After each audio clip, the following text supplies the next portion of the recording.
So we're getting pretty close to completion here, and what I'm doing right now is this cob is starting to harden, and as it starts to dry out, the water is releasing, and so you have the opportunity to sort of compact this cob, and it's going to make it way stronger.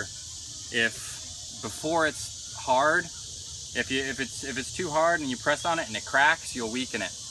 But if it's just dry enough to where you can press on it and compact it, you'll actually get a much harder finish. So what I'm doing is, all these seams are really critical. All the seams here are what make this rocket stove really work.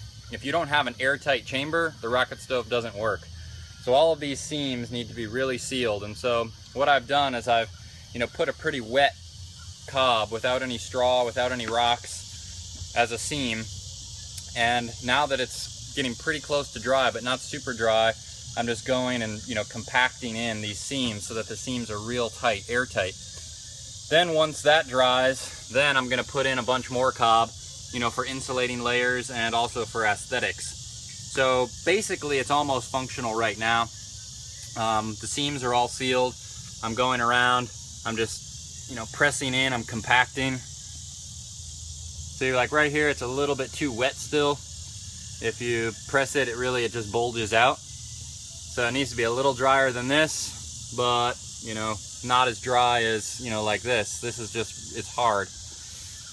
And just to take note, this whole oven, this whole rocket stove was built out of an old rocket stove. So all of these bricks were bricks that I not only salvaged from the trash, but I salvaged from a rocket stove that was previously built.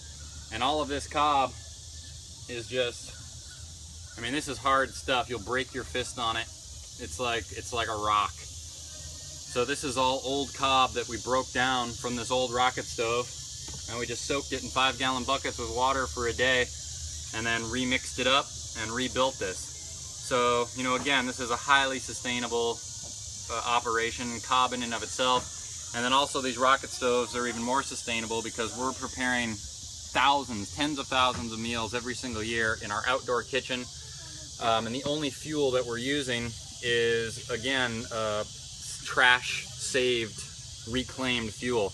We're not cutting down any trees. We're not even harvesting any wood from a natural environment. We're actually saving wood from the waste, from the trash, and we're using that as our fuel.